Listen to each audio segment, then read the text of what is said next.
Assalamualaikum warahmatullahi wabarakatuh. Kita bertemu kembali dalam perkuliahan online. Pada kesempatan ini, saya akan mengantar satu mata kuliah, yakni Hukum Administrasi Negara atau biasa juga dikenal dengan Hukum Administrasi. Mata kuliah Hukum Administrasi Negara diajarkan di semester 4 di Fakultas Hukum Universitas Tadulako. Karena mata kuliah ini adalah mata kuliah bersyarat, maka saudara-saudara yang memprogramkan atau mengikuti mata kuliah ini harusnya sudah menyelesaikan atau telah lulus hukum tata negara, dan juga tentu saja harus sudah menyelesaikan atau lulus ilmu negara yang diajarkan atau ditawarkan kepada saudara-saudara di semester awal ketika berkuliah di Fakultas Hukum.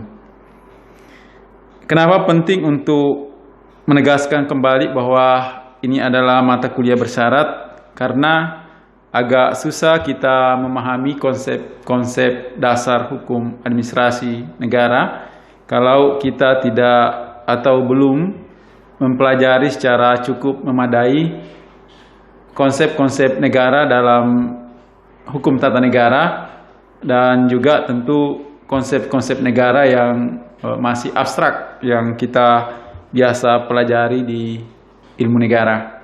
Karena ini merupakan satu kesatuan, satu proses yang ilmu negara merupakan pondasi bagi pengetahuan untuk masuk ke hukum tata negara, dan hukum tata negara merupakan pondasi atau landasan kita untuk belajar lebih lanjut tentang hukum administrasi negara ini. Di awal-awal perkuliahan, ketika mengajar mata kuliah ini atau ketika saudara-saudara mengikuti mata kuliah ini, umumnya akan diberikan materi-materi yang berkaitan dengan peristilahan hukum administrasi itu sendiri, dan dilanjutkan dengan konsep-konsep dasar hukum administrasi, termasuk di dalamnya komponen dasar hukum administrasi, dan tema yang akan saya sampaikan, salah satu subtema yang akan saya sampaikan pada kesempatan ini adalah pendekatan dalam hukum administrasi. Pertama-tama saya ingin kembali lagi tadi tentang subtema peristilahan hukum administrasi. Subtema ini juga penting untuk dipahami karena di awal-awal tadi saya sudah menggunakan dua istilah yang berbeda. Pertama hukum administrasi negara, dan bahkan dalam beberapa literatur juga ada yang menggunakan istilah sarjana kita yang menggunakan istilah hukum tata pemerintahan. Nah, oleh karena itu saudara perlu membaca buku yang ditulis oleh Profesor Dr. Philippus M. Hajon dan ahli-ahli hukum administrasi yang lain. Judulnya Pengantar Hukum Administrasi Indonesia. Ini merupakan buku atau literatur wajib yang harus kita baca ketika kita memprogram mata kuliah ini. Di situ akan saudara temukan peristilahan hukum administrasi dengan metode komparasi antara perbandingan baik istilah-istilah yang digunakan di sejumlah negara, juga dengan perbandingannya dengan ilmu administrasi negara atau sekarang dikenal dengan ilmu administrasi publik yang diajarkan di Fakultas Ilmu Sosial dan Ilmu Politik. Saya tidak akan kuliahkan itu secara khusus karena saya menganggap Anda, saudara-saudara sekalian, bisa membacanya secara mandiri di literatur yang saya sebutkan tadi. Sehingga sebelum jauh melangkah ke bagian-bagian yang lain, kita sudah tuntas dengan peristilahan hukum administrasi itu sendiri, sehingga kalau mendengar mengapa ada orang yang menggunakan istilah hukum administrasi negara, kemudian hukum tata pemerintahan, ataupun Anda bertemu dengan buku-buku dengan judul-judul seperti itu, Anda sudah tidak kaget lagi dan tidak perlu bertanya-tanya lagi karena sudah mendapat penjelasan dari membaca buku yang saya sebutkan tadi. Di situ dibahas secara cukup komprehensif. Pada kesempatan ini saya akan mencoba mengantar perkuliahan kita untuk saudara-saudara yang ada di semester 4 ini mengikuti mata kuliah ini, yaitu pendekatan dalam hukum administrasi. Pendekatan dalam hukum administrasi ini dimulai dari pendekatan yang pertama atau biasa kita sebut sebagai generasi pertama, yaitu pendekatan terhadap kekuasaan pemerintah. Kemudian yang kedua, pendekatan terhadap hak asasi manusia atau pendekatan terhadap hak-hak dasar. Dan yang ketiga adalah pendekatan fungsionaris atau pendekatan perilaku. Saudara-saudara, sebagaimana kita ketahui dan bisa kita temukan dalam berbagai literatur ilmu hukum ketatanegaraan, bahwa hukum administrasi ini berkembang di sekitar abad ke-19 sebagai perkembangan dari konsep negara kesejahteraan, welfare state, di mana konsep negara kesejahteraan itu meniscayakan adanya keterlibatan atau intervensi pemerintah dalam upaya untuk mendorong kesejahteraan dan kemakmuran rakyatnya. Ini adalah konsep negara di mana pemerintah menjadi sangat aktif untuk terlibat dalam aktivitas-aktivitas yang bersentuhan langsung dengan warga negara atau bersentuhan langsung dengan rakyatnya. Nah, tentu aktivitas atau keterlibatan pemerintah dalam kegiatan-kegiatan yang berkaitan dengan masyarakat itu tentu dimaksudkan dengan tujuan yang sangat mulia, bahwa negara turut bertanggung jawab untuk kesejahteraan dan kemakmuran rakyatnya. Bahwa salah satu tujuan orang bernegara bukan hanya supaya dia mendapat perlindungan dari gangguan atau serangan negara atau kelompok yang lain, tetapi juga orang kemudian bernegara agar dia mendapatkan nilai tambah, lebih dekat pada kesejahteraan yang diwakili atau diupayakan atau diusahakan oleh negara lewat perangkat-perangkat yang dimiliki oleh negara tersebut. Sehingga dalam praktiknya kemudian karena keterlibatan negara yang sedemikian jauh untuk turut dalam aktivitas-aktivitas yang bersentuhan langsung dengan masyarakat, maka kadang-kadang timbul tindakan-tindakan yang mungkin justru merugikan warga negara itu sendiri. Jadi yang tadinya dimaksudkan untuk mendorong kesejahteraan warga negara, pemerintah harus terlibat aktif dalam berbagai kegiatan kemasyarakatan, tetapi dalam pelaksanaannya tentu bisa terjadi ekses yang justru menjadikan negara sedemikian kuat, negara sedemikian dominan, dan kemudian peran serta masyarakat menjadi terpinggirkan atau mungkin diabaikan sama sekali dengan dalil pencapaian tujuan negara yang dilakukan oleh pemerintah. Nah, untuk mengatasi ini maka diperkenalkanlah apa yang disebut dengan pendekatan terhadap kekuasaan pemerintahan sebagai satu pendekatan awal dalam konteks perkembangan hukum administrasi ini. Pendekatan terhadap kekuasaan pemerintahan secara sederhana bisa kita berikan ilustrasi bahwa semua tindakan, semua perbuatan yang dilakukan oleh pemerintah harus bisa ditunjukkan dasar hukumnya. Dengan menunjukkan dasar hukum atas setiap tindakan dan perbuatan ini, niscaya pemerintah akan terbebas dari penyalahgunaan wewenang, menggunakan wewenang lain selain yang diatur dalam peraturan perundang-undangan. Juga negara akan terhindar dari melakukan tindakan sewenang-wenang atau melakukan tindakan tanpa dasar hukum yang bisa merugikan warga negaranya. Nah, oleh karena itu kemudian dalam hukum pajak misalnya kita kenal bahwa pajak itu harus dipungut atas persetujuan rakyat itu sendiri. Jadi ketika kekayaan rakyat, kekayaan individu akan dialihkan menjadi kekayaan negara, lewat instrumen yang bernama pajak itu, maka proses peralihan kekayaan individu ke kas negara menjadi kekayaan negara itu harus atas persetujuan rakyat, yang kemudian dikenal dengan harus ada undang-undang yang mengatur tentang pajak itu. Kenapa harus dengan undang-undang? Karena dengan undang-undang itu merupakan satu bentuk peraturan yang melibatkan dua pihak, pemerintah eksekutif di satu sisi dan Dewan Perwakilan Rakyat sebagai representasi rakyat di sisi yang lain. Jadi dengan undang-undang itu memberikan legitimasi bahwa apa yang dipungut negara kepada rakyatnya itu sebetulnya berdasarkan persetujuan rakyat itu sendiri melalui wakil-wakil rakyat mereka yang ada di Dewan Perwakilan Rakyat. Karena undang-undang inilah dibentuk oleh dua lembaga tadi. Demikian pula kalau itu pajak daerah, maka pajak daerah itu harus ditetapkan dengan peraturan daerah. Tidak boleh peraturan gubernur, tidak boleh peraturan bupati, dan tidak boleh peraturan wali kota. Mengapa? Karena hanya di peraturan daerah itulah ada dua lembaga yang bersetuju. Pertama pemerintah daerah, gubernur, wali kota, dan bupati, dan Dewan Perwakilan Rakyat Daerah sebagai representasi yang mewakili rakyat untuk bersetuju dalam suatu peraturan daerah yang mengatur tentang pajak itu misalnya.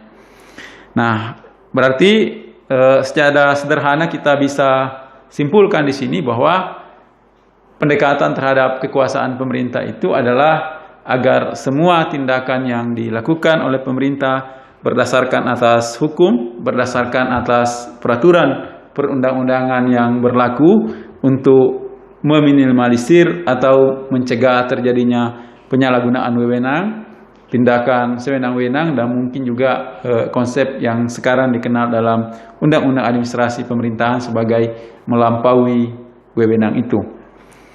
Nah, kemudian dalam perjalanannya negara semakin berkembang, masyarakat juga tentu semakin berkembang, rakyat di sini maksudnya.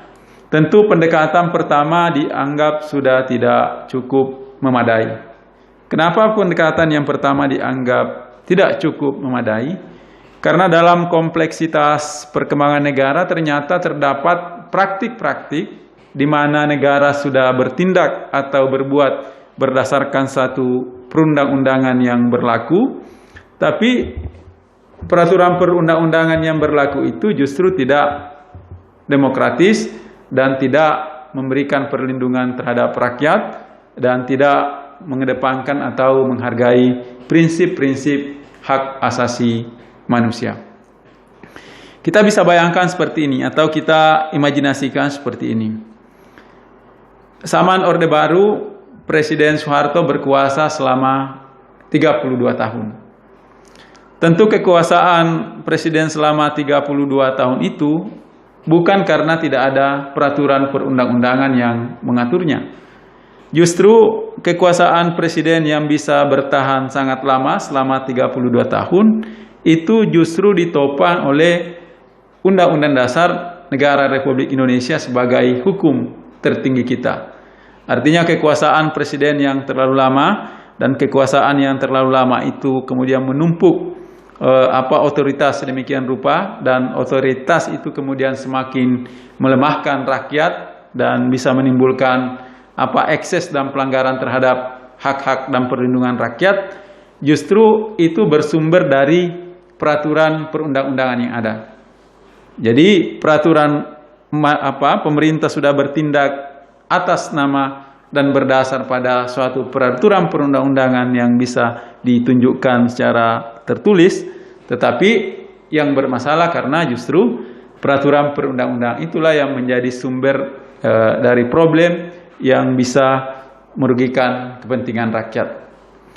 Nah, oleh karena itu kemudian dalam perkembangannya muncul generasi yang kedua dalam konteks pendekatan dalam hukum administrasi ini. Pendekatan yang kedua adalah pendekatan terhadap hak-hak dasar atau pendekatan terhadap hak-hak asasi manusia. Nah, ketika kita bicara hak dasar dan hak asasi manusia oleh para pengkaji HAM, hak asasi manusia, bisa dibedakan sebetulnya antara hak dasar itu dengan hak asasi manusia. Kalau hak asasi manusia itu adalah pemberian langsung dari Tuhan yang Maha Kuasa, diberikan langsung terhadap setiap manusia, dan karena itu pemenuhannya tidak boleh dikurangi. Tetapi hak dasar ini adalah hak yang diberikan spesifik oleh negara terhadap warga negaranya. Sehingga kalau hak asasi manusia tadi bersifat universal, hak dasar ini tergantung dengan bagaimana suatu negara mengatur tentang hak-hak tertentu yang diberikan kepada warga negaranya. Tapi dalam konteks kita membicarakan generasi kedua dari pendekatan dalam hukum administrasi ini, saya kira mungkin tidak terlalu penting untuk kita bedakan mana hak dasar dengan mana hak asasi manusia. Sehingga kalau saya sebut hak dasar atau saya sebut hak asasi manusia, kita sudah tahu perbedaannya, tapi dalam konteks ini mungkin tidak salah juga kalau kita anggap sama untuk memudahkan kita mengkaji persoalan ini. Nah, pendekatan terhadap hak asasi manusia dimaksudkan untuk sebetulnya mendemokratisasi peraturan perundang-undangan yang dihasilkan oleh lembaga-lembaga pemerintah yang berwenang untuk itu. Nah, artinya mendemokratisasi peraturan perundang-undangan di sini bahwa suatu proses perundang-undangan itu dibuat secara partisipatif, dibuat secara terbuka sehingga bisa melibatkan masyarakat, bisa diprotes dan bisa dikritik oleh masyarakat ketika sebuah rancangan undang-undang itu hendak dikeluarkan oleh pemerintah. Karena yang disampaikan tadi, kalau hanya mengacu bahwa sudah dilakukan berdasarkan satu peraturan perundang-undangan, justru peraturan perundang-undangan itu bisa menjadi sumber masalah.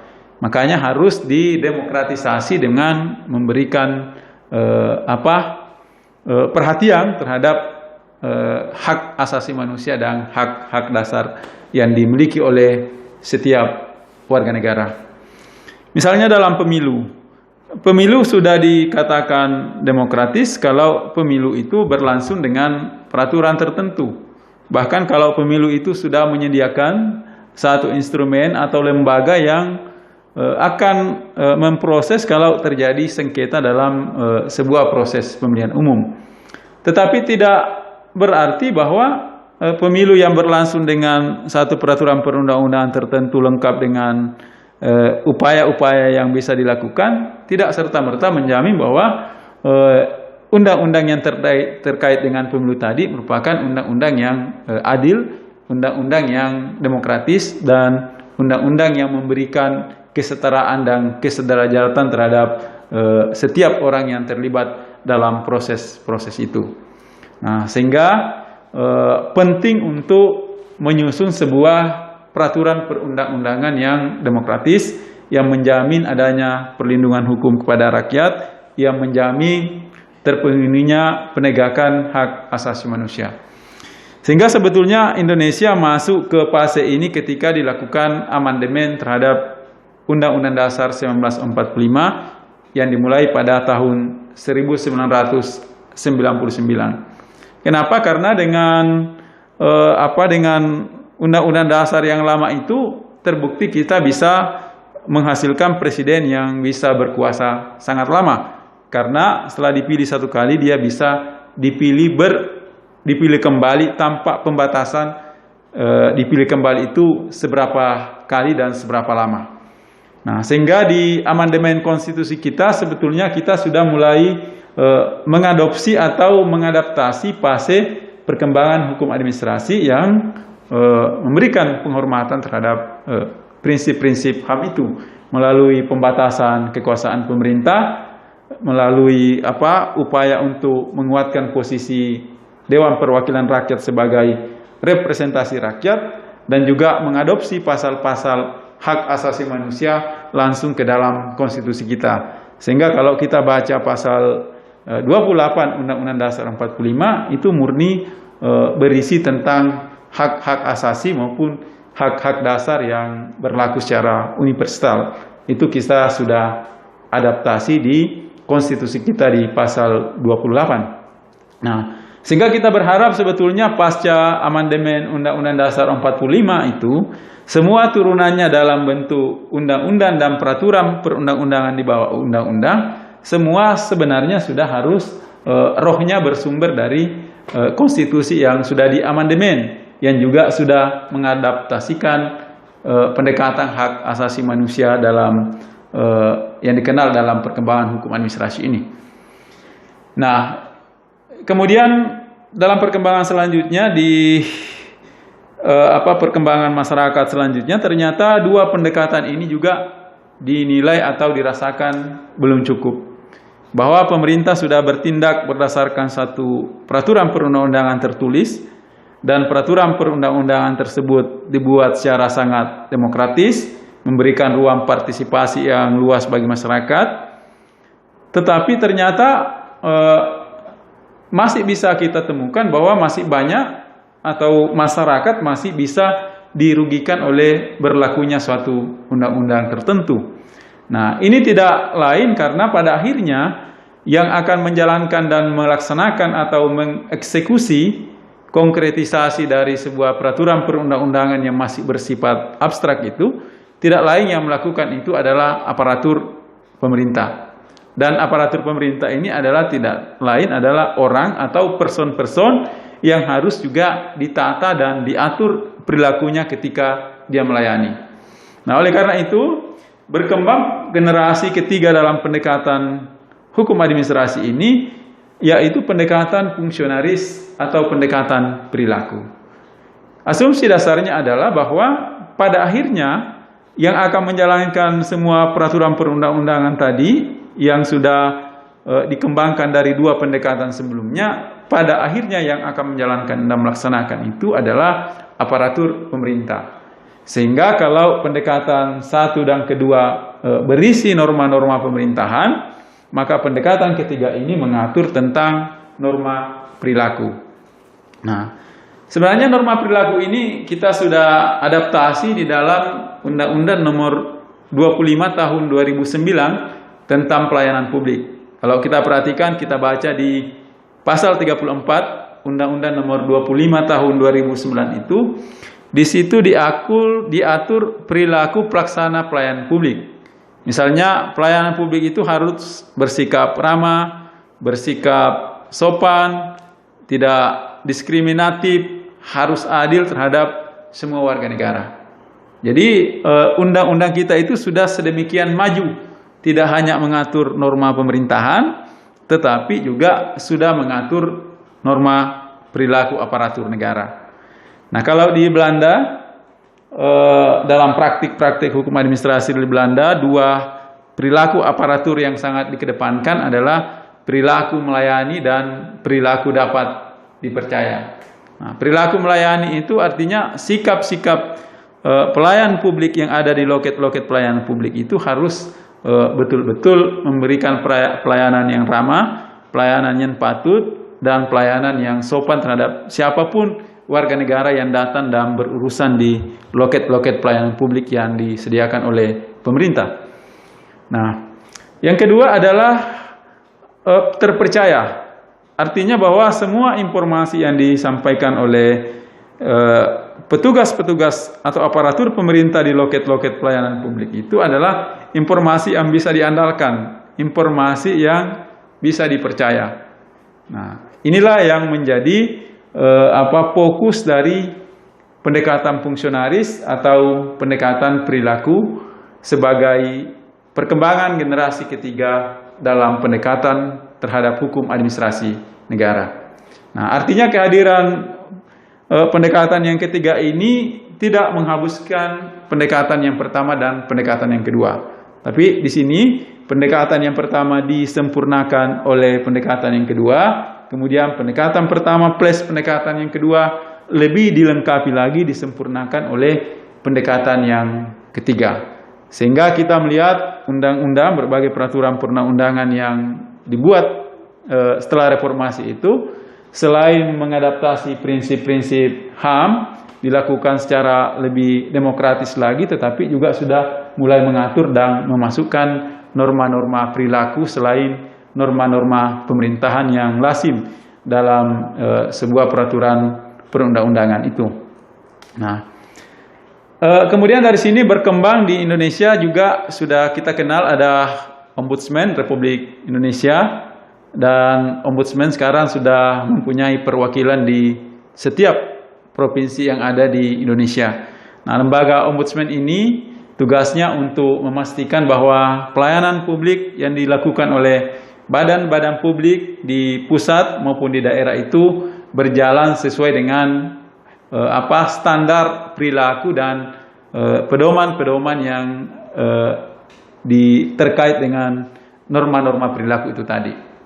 Nah, maka sekarang dikembangkan yang disebut dengan etika administrasi publik. Nah, etika administrasi publik ini bertujuan untuk menjadi pedoman, menjadi petunjuk bagi aparatur pemerintah dalam melaksanakan tugas dan kewajibannya. Jadi etika administrasi publik itu dia menjadi pedoman bagi aparatur pemerintah dalam menjalankan tugas dan kewenangan yang dia punyai. Nah, pada saat yang sama, etika administrasi publik ini juga menjadi standar perilaku atau menjadi standar tindakan pelaksana pelayanan publik ketika dia melaksanakan tugas-tugasnya sebagai aparatur pemerintah. Nah, ini yang hal-hal yang masuk dalam konteks maladministrasi atau pelayanan yang buruk yang diberikan oleh pelaksana pelayanan publik kepada masyarakat. Saya tuliskan di sini supaya lebih mudah dipahami, saudara bisa catat bahwa dalam memberikan pelayanan terhadap masyarakat tadi bisa jadi ada penyimpangan standar pelayanan dan juga bisa jadi terjadi penyimpangan standar perilaku. Nah, penyimpangan standar pelayanan itu setidaknya terbagi atas 3. Pertama, penundaan berlarut. Nah, ini saya kira biasa kita alami bahwa ketika kita mengurus dokumen, kita tidak dapat kepastian waktu kapan dokumen itu akan selesai dan kita bisa terima.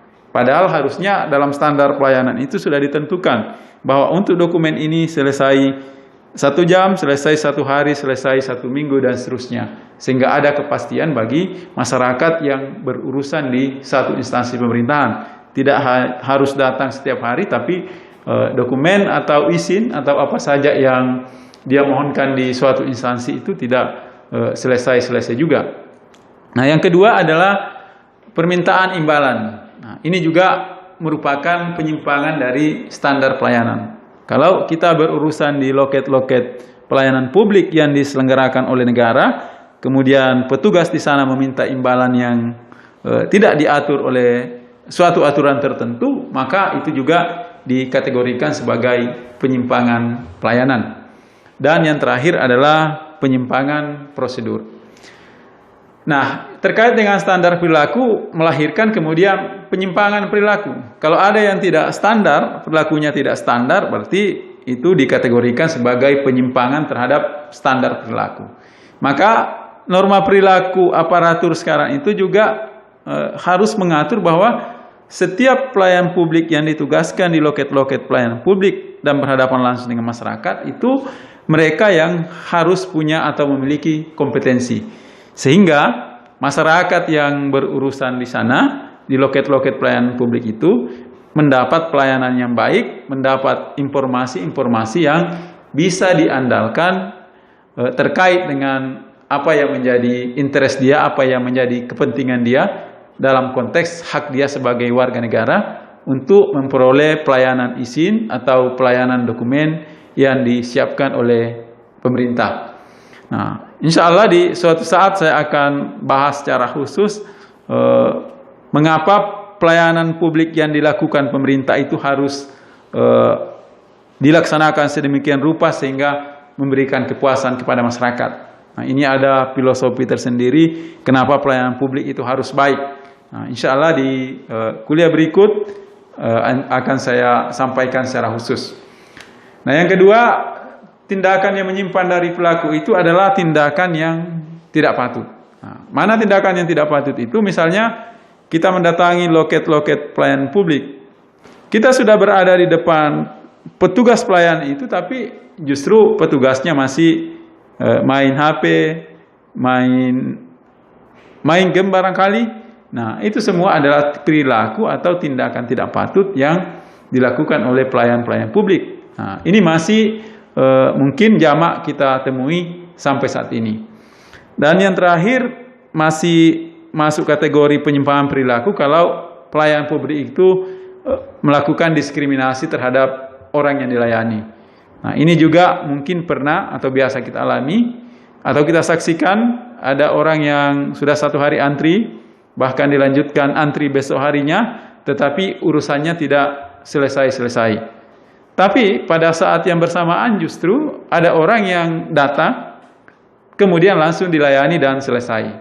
Berarti kita dilihat di sini dalam praktik-praktik seperti ini ada diskriminasi pelayanan terhadap warga negara.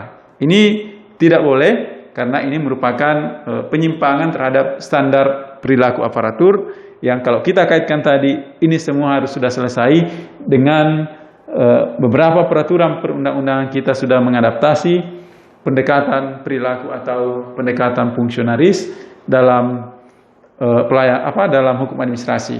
Kita bisa lihat sudah kita memiliki undang-undang pelayanan publik, juga kita memiliki undang-undang ombudsman, dan mungkin dalam batas-batas tertentu juga bisa terkait dengan undang-undang tentang administrasi pemerintahan dan undang-undang tentang keterbukaan informasi publik.